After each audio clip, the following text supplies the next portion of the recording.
का new exercise है 3.1 math में। और आज हम इसके दो सवाल देखेंगे।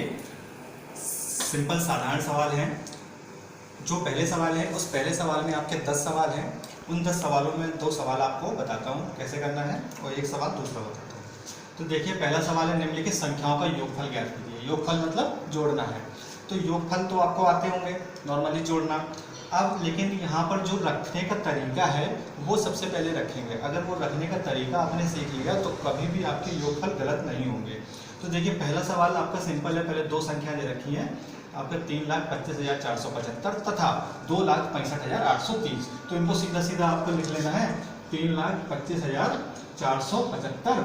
और जो दूसरी संख्या है, आप एक चीज़ का विशेष ध्यान देंगे, जो भी संख्याएं होंगी आप पहली संख्या लिखने के बाद जब भी दूसरी संख्या लिखेंगे वो आप इकाई साइड से लिखना चालू करें, ठीक? कभी गलती नहीं होगी। तो देखिए, सबसे पहले 0 है, फिर 3 है, फिर 8, 5, 6 और 2। और आपको क्या कर देना है, इनको योगफल जोड़ देना है। तो ये आप कर सकते हैं। उसके बाद देखिए, दूसरे सवाल मैंने आपको क्यों बताया है, तो योगफल इसमें भी और इससे भी बड़े बड़े हैं आगे। तो देखिए, अब गौर से सवाल देखिएगा, लिखा है इसमें एक संख्या ये लिखी है, उसके बाद ऐसे एक सेमी कॉलम दिया हुआ है। ये सेमी कॉलम दिया है, तो सेमी कॉलम के बाद जो भी संख्या होगी, इसका मतलब है कि एक संख्या आपकी यहाँ पूरी खत्म होती है सेमी कॉलम के बाद, दूसरी संख्या ये हो गई, फिर तथा तीसरी संख्या ये हो गई। इसी तरीके से और भी कई दे रखे हैं सेमी कॉलम, कई जगह लगे हुए हैं। इसका मतलब वो संख्या सारी अलग अलग है। तो सेम टू सेम आपको सेम ऐसे ही नोट करना है।